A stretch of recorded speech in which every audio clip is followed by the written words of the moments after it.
ॐ भूर्भुवः स्वः तत्सवितुर्वरेण्यं भर्गो देवस्य धीमहि धियो यो नः प्रचोदयात् ॐ शान्ति शान्ति शान्तिः Namaste, my dear friends. Bhagwan Sri Ramana Maharshi recommended 6 books to Anamlai Swami. The books were Ribhu Gita, Astavakra Gita, Kaivalya Navanitam, Elam Andre, Yoga Vasishtha, and Sorupa Saram. I have made video on Elam Andre. Today I will be making video on Sorupa Saram. Sorupa Saram means the essence of one's own true nature. So this is a very, very good book for those who are doing sadhana through self-inquiry to realize the self and aspire for liberation. So these books are very helpful for them. So Sorupa Saram, it was written by a Tamil sage Sorupananda. The Sorupa Saram, the basic meaning of this book is the essence of one's own true nature.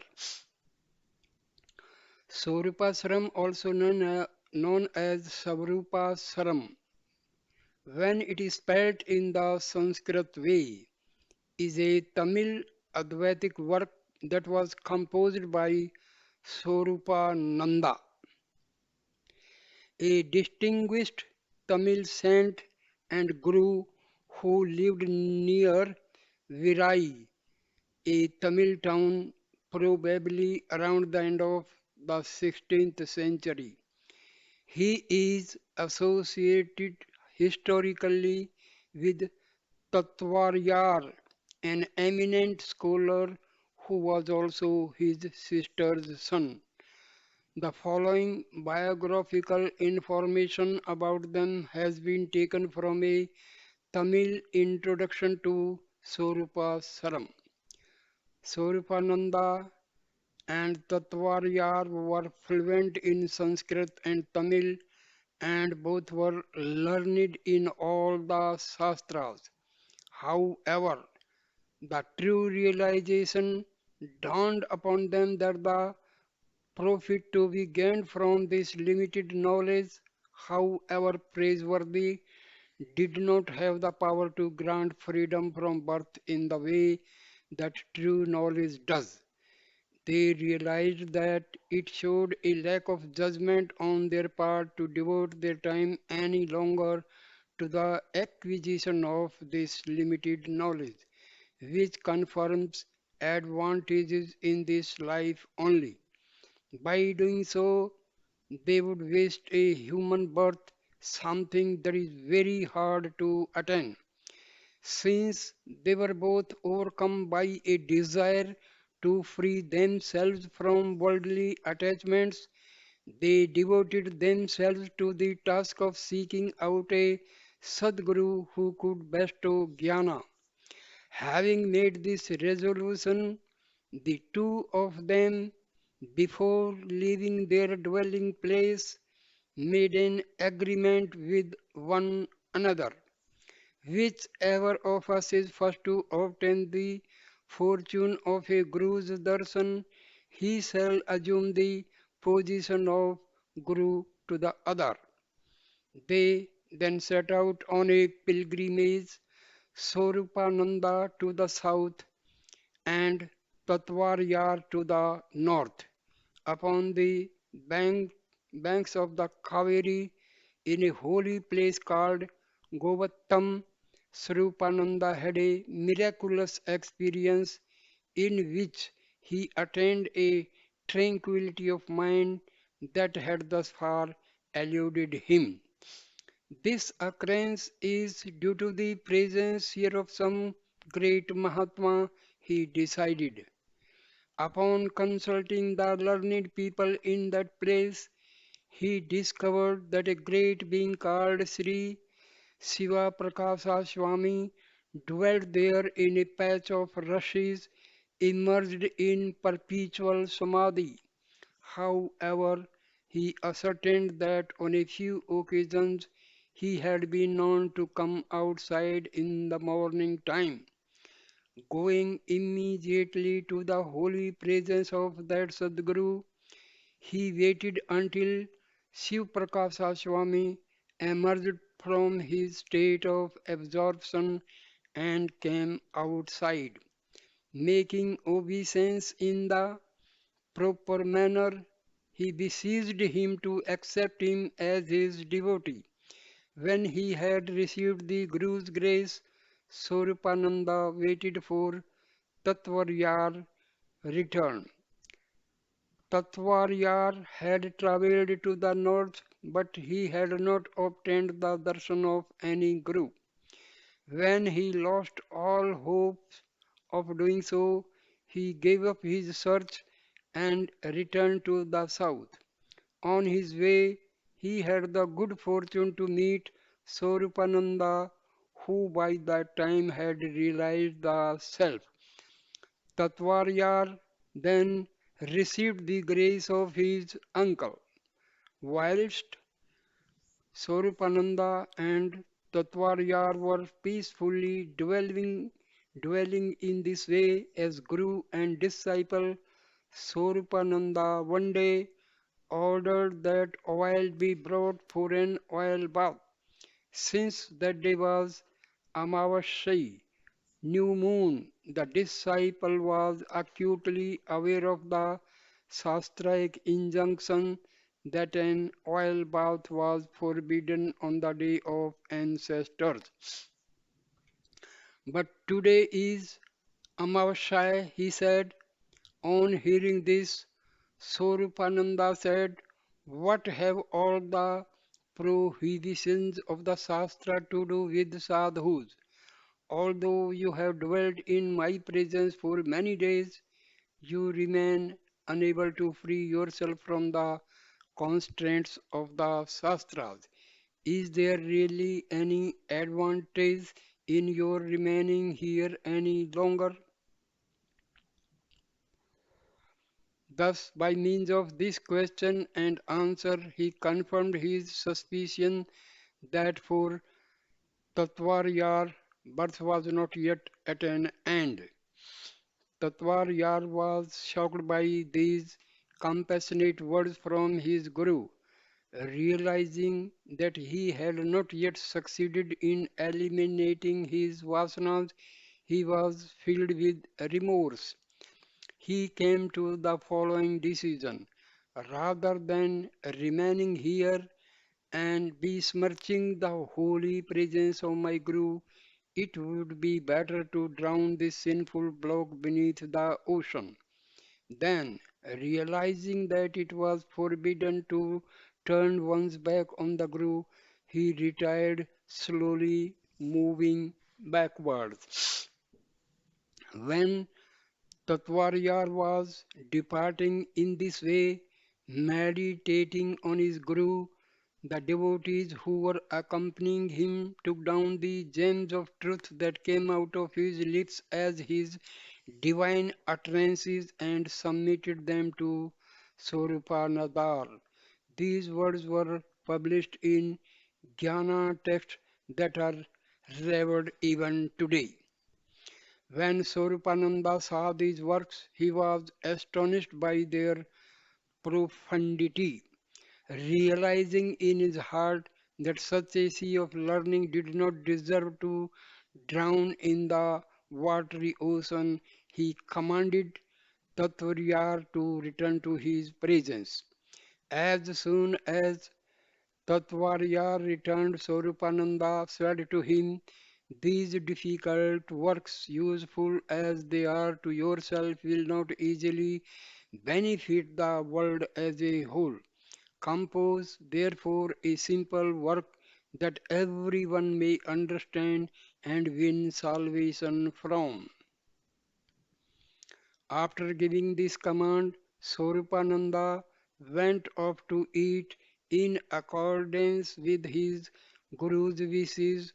Tatvayar, Tatvaryar composed and completed Kasivanna Bodham while his Guru was still eating. This work became part of the Mohvatai Bharani.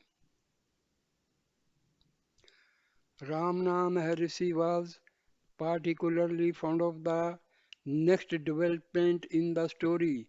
This is how narrated the story. The extract is from Day by Day with Bhagwan, 21st November 1945. Tatvaryar composed a Bharani, a kind of poetical composition in Tamil, in honor of his Guru Sorupananda and convened an assembly of learned Pandits to hear the work and assess its value. The Pandits raised the objection that a Bharani was only composed in honor of great heroes capable of killing 1,000 elephants, and that it was not in order to compose such a work in the honor of an ascetic. Thereupon the author said, "Let us all go to my Guru, and we shall have this matter settled there." They went to the Guru, and after all had taken their seats, the author told his Guru the purpose of their coming here. The Guru sat silent, and all the others also remained in Mauna. The whole day passed, night came, and some more days and nights, and yet all sat there silently, no thoughts at all occurring to any of them, and nobody thinking or asking why they had come there. After 3 or 4 days like this, the Guru moved his mind a bit, and thereupon the assembly regained their thought activity. They then declared, "Conquering 1,000 elephants is nothing beside this Guru's power to conquer the rutting elephants of all our egos put together. So certainly he deserved the Bharani in his honor." Though Tatvaryar was the author of many verses, most of which have disappeared, Sorupananda himself only wrote one poem. This was Sorupa Saram, a distillation of his Advaitic experience. This work was highly regarded by Ramana Maharshi. When he gave Anamlai Swami a list of 6 books to read, he included Sorupa Saram on a list that also included Kaivalyanavanitam, Ribhu Gita, Astavakra Gita, Elamondre, and Yoga Vasista. This recommendation puts the text in very distinguished company. This is the first ever English translation of Sorupasram. It has been translated by Dr. T.V. Venkata Subramanian and Robert Butler and edited by David Godman. The verses themselves are by Sorupananda, and the interpolated questions, answers, and comments are by a later unknown commentator. However, these additional remarks have always been associated with the work, and they are now regarded as being an integral part of it. Benedictory verse addressed to the self. Verse number 1. May the unique self, which appears as various objects in the same way that gold takes the shape of the mold into which it is cast, be our support and guide for composing this work. Sorupa Saram, which proclaims that the nature of the world is only consciousness. Now starts the text. Verse number 2. Since the three kinds of differences do not exist, everything is only consciousness. The certainty of the existence of consciousness is stated in this way. Since there is nothing at all that is different from consciousness, the five elements along with the five senses and the five organs of sense, all these are consciousness only. Whatever is in the beginning, in the middle, and in the end, all these are also consciousness. The indescribable illusion is also consciousness. The one who perceives everything and the act of perceiving are also consciousness.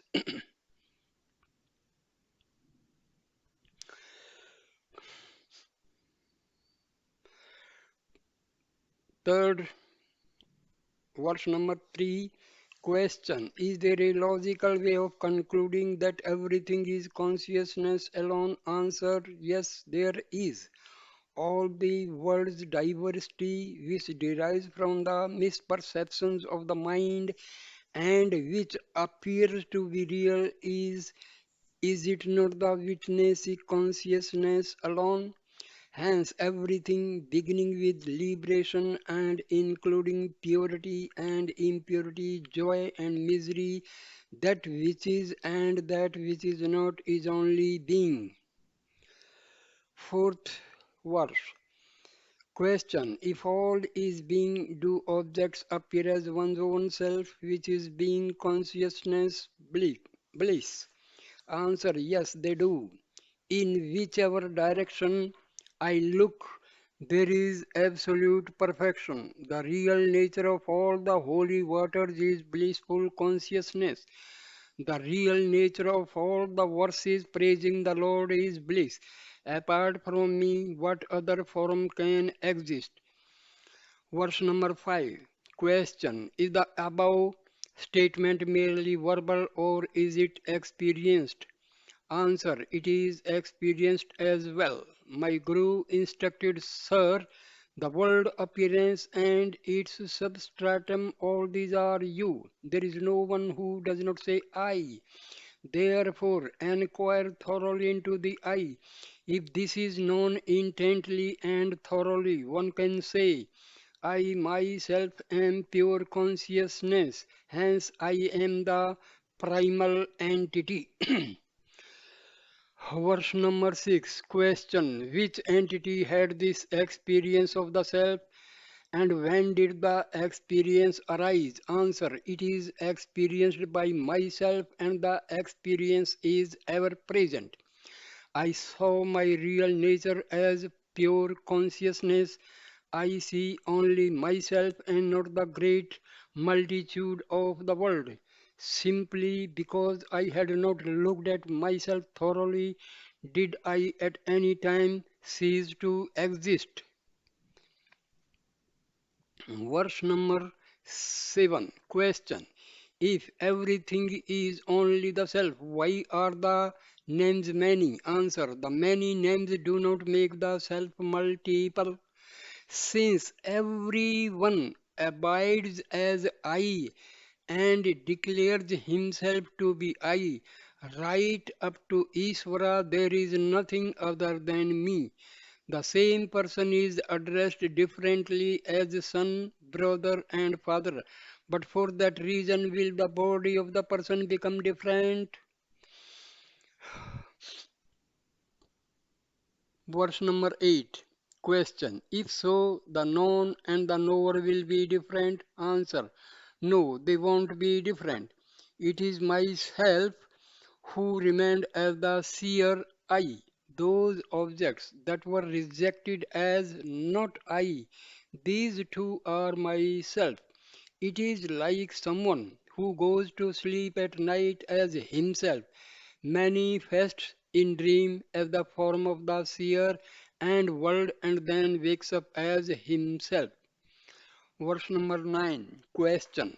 What is the inherent nature of the self that shone as everything? Answer. It is shining by itself as itself.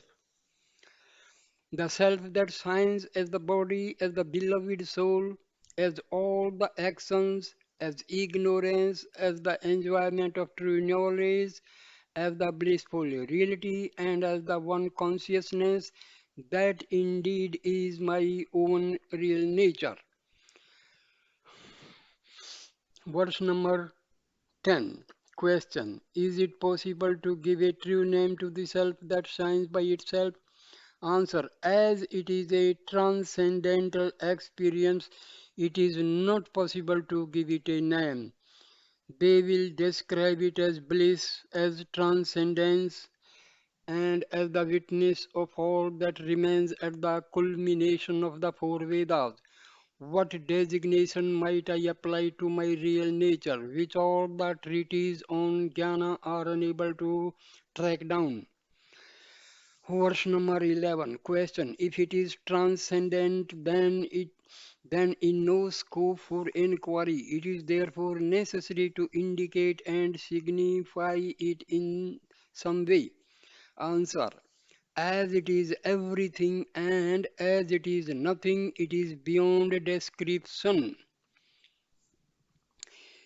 Is it I? Is it that? Am I that? Is that I? Is it shining jnana? It is the source of all sounds. Nadanta. Is it mona? Is the pure state Suddha? Is it a void? The self-shining natural state is all these and none of them. Verse number 12. Question. If it is said like this, none can realize the self, and so there can be no realization. Hence, a name should be given. Answer. The following are the names given by the Vedas.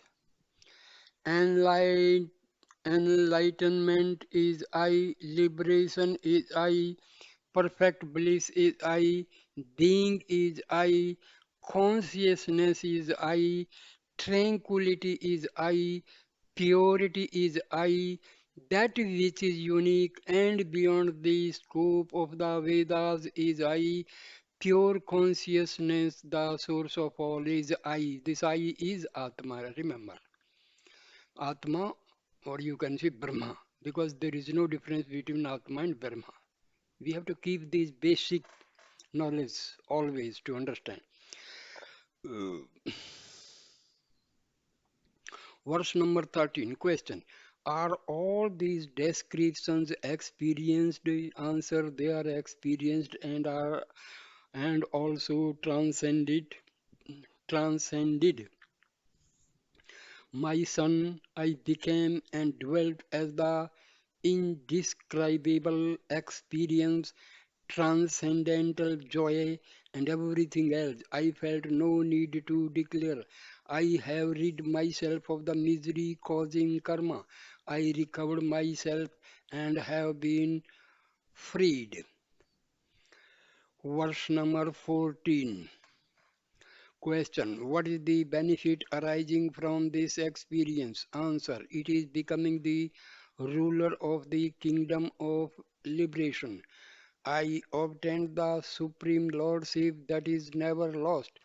I burned up the pair of opposites, happiness and misery. I gave up the life of the body forest, which tormented the mind. I entered the occupied the house of liberation. I entered and occupied the house of liberation. Verse number 15. Question.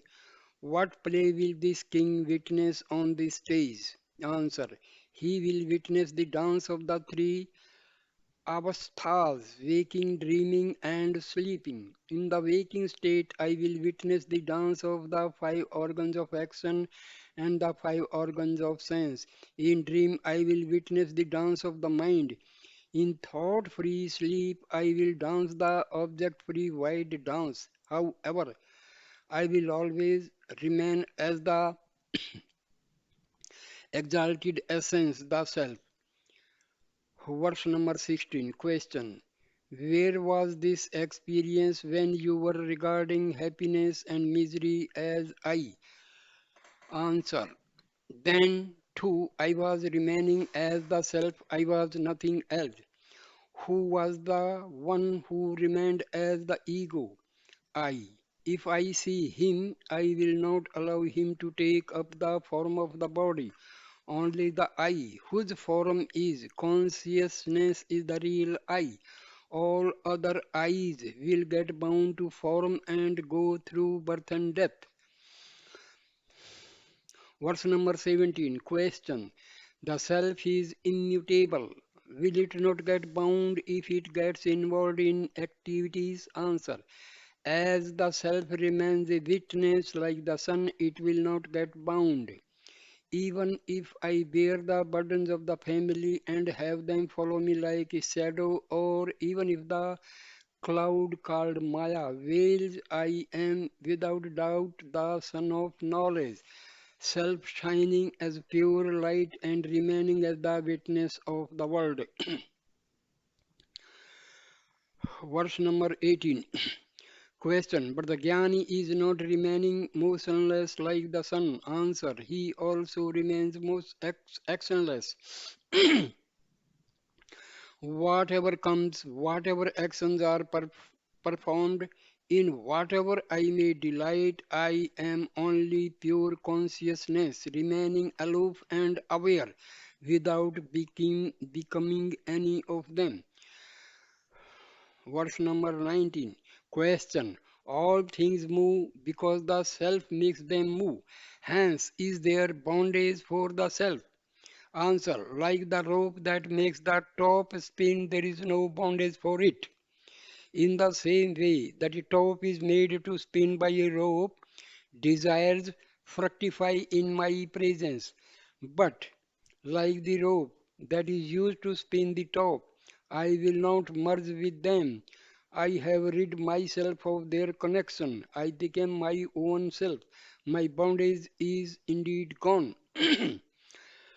Verse number 20. Question. But what is the way by which knowledge and ignorance was destroyed? Answer. In one's own experience of the self, neither attainment of knowledge nor removal of ignorance is seen. By, by what did ignorance get destroyed? Through what did knowledge gained through inquiry arise? How was the clarity known as the experience of true knowledge obtained? Other than myself, what do I know? Verse number 21. Question. If the dawn of knowledge and the removal of ignorance are not known, how can we call such a one a jnani? Answer. With ignorance removed from knowledge, like unreal from real, becoming both and becoming neither, this indeed is the nature of the jnani. When ultimately the real shone as I did the unreal which became I, go anywhere. I myself became the base of both the real and the unreal, but remained beyond the reach of the conflicting pair of real and unreal. Verse number 22. Question. Previously it was stated that I am the possessor of the body but not the body. Now it is said, I will remain different from the body and also be the body, which is true. Answer. The truth is remaining in but aloof from the body, like the kernel in the mango seed that remains within the seed cell but aloof from it. Oh, I said, I am the body.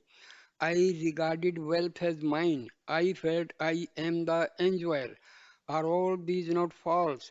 Though I remained as everything, beginning with the body, the real I always remained aloof, without associating with anything, like the mango kernel in the seed of the sweet mango. Verse number 23. Question. Is remaining like this attached and detached only in the period of ignorance or also in the period of knowledge? Answer. It is in both. The periods of jnana and ajnana were seen and passed like the periods in which intellect had not developed and in which intellect had developed. Everything that was a superimposition during practice has now become false. Verse number 24. Question. Is there birth and death during the period of ignorance that exists prior to this experience? Answer. As these are illusory, they do not exist. Oh, where was I now born? Where was I born? What did I worship as God? Where did I seek refuge when I became the blissful essence, the reality experiencing unbroken bliss? Were not all these known to be false? Verse 25. Question. In what condition was the self before the dawning of the experience? Answer. When I am redeemed by realization of the truth, I am not confused any more. I lived as someone, I labored in vain for somebody, I underwent change, talking thousand names. Now enough of this. I have seen myself, that which is hard for me to discover. Oh, now I am free. Verse number 26. Question. What is obtained and experienced if one sees the self? Answer. The mind is dissolved in love and one becomes Satya Chitta Ananda. I made the deceitful mind melt and dissolve. I knew myself I really am. Since I am the substratum for everything, I became and dwelt as myself, the clear ambrosia of Satchit Ananda. Verse number 27. Question. Is the statement the world is only the self figuratively true and not literally true? Answer. Anything seen cannot exist apart from the I. Similarly, the world does not exist apart from the self. Can there be anything seen that is apart from the eye? Can there be anything heard that is apart from the ear? Did any of the other four elements manifest independently of space?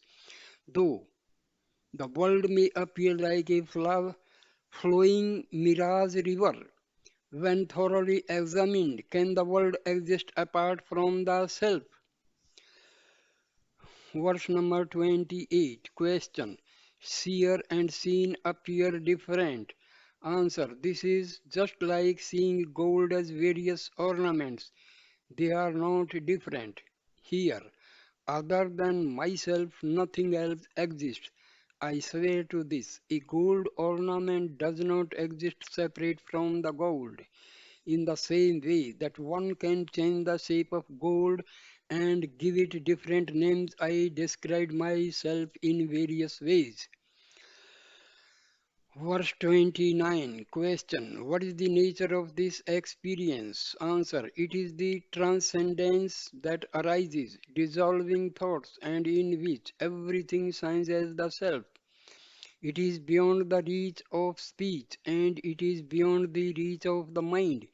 It is the clear ambrosia with which one does not get satiated even when it overflows, like saliva that secretes on the tongue. It springs forth from within me like a dumb pot. It remained as I without being another. Verse number 30. Question. When everything exists as Shivam, why should one become Shivam?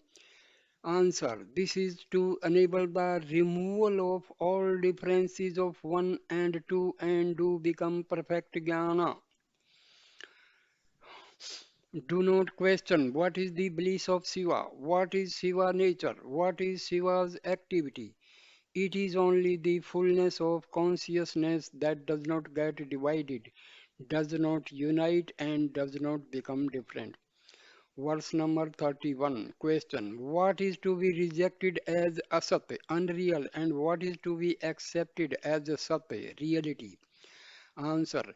Reject objects that are known as asat and accept consciousness as a sat. This is tranquility. All the tattvas, principles that one knows are foreign to oneself, while rejecting these objects as not self, realize the self through the consciousness that remains as the one who rejects objects. This is tranquility. Verse number 32. Question. If tranquility is the one true thing, what is the witness? Answer. Tranquility is itself everything, beginning from the witness right down to Swambhava, one's own experience. It is Shivam, the state of realization. Sorry. Swanubhava, one's own experience. It is Shivam, the state of realization. Tranquility is itself the witness self. The witness self is itself Brahma. Brahma is fullness. The pure fullness realized by inquiry is itself the ever present Swanubhava. This is the state of realization which is itself Shivam.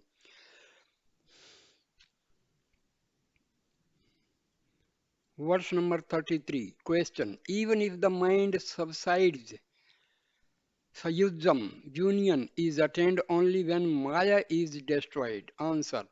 The destruction of the mind is itself the destruction of Maya, and hence it is Sayujam. I have seen the way of the birth of the mind that leads to the birth of the world and the birth of the doer, the ego I. The non-subsidence of the mind is itself Maya. The firmness of those who destroy this Maya is Sayujam. 34. Verse number 34. Question. If this is Sayujam, where will the past karmas go? Answer. In this experience, they will disappear without leaving a trace. I rid myself of the fear that arises from the misery of imagining. I underwent an endless succession of births and deaths. All of the ancient world has become the vast empty expanse that is my own self, since everything other than myself is false.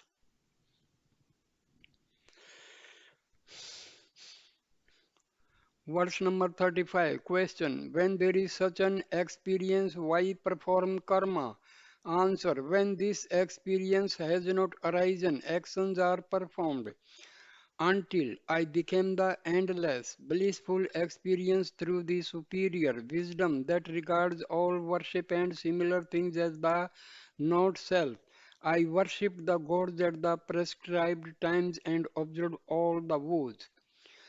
Verse number 36. Question. Who will attain this experience? Answer. Only those who are pure and who have the prescribed qualifications will attain it. The experience of reality, eternally abiding and shining as oneness, as blemishlessness, as fullness, and as truth, is attained only by those who are more qualified, pure, who have a steady mind, and who are undergoing their final birth. Verse number 37. Question. What are the marks of a pure one? Answer. They are as follows.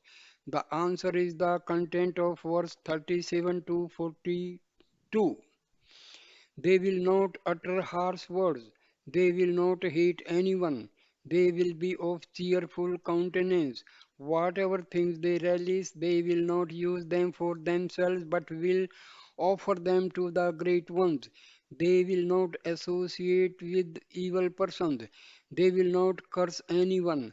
Their eyes will not blaze with anger. These are the ones who will rid themselves of birth. Verse 38.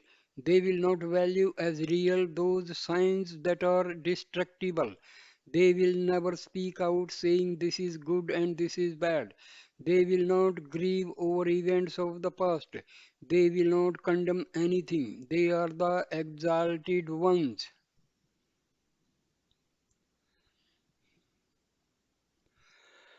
39. They will not speak contemptuously of the ordinance of the Vedas. They will not remain without chanting and melting with devotion as long as they live. They will not forget death. They will not get attached to this world through weakness of mind. They are the ones who will not be born again. They will not experience at all sudden movements of the mind. They will only desire to know the path of salvation. Their minds will not get immersed in attachment, saying greedily, this is my wealth, my house, my wife, and my children. Such are the mature ones.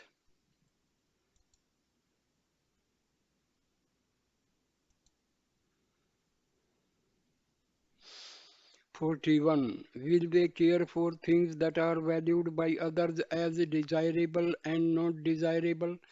When one really looks, those who become tranquil and eternal, who experience truth and abide in the final state are few in number. 42.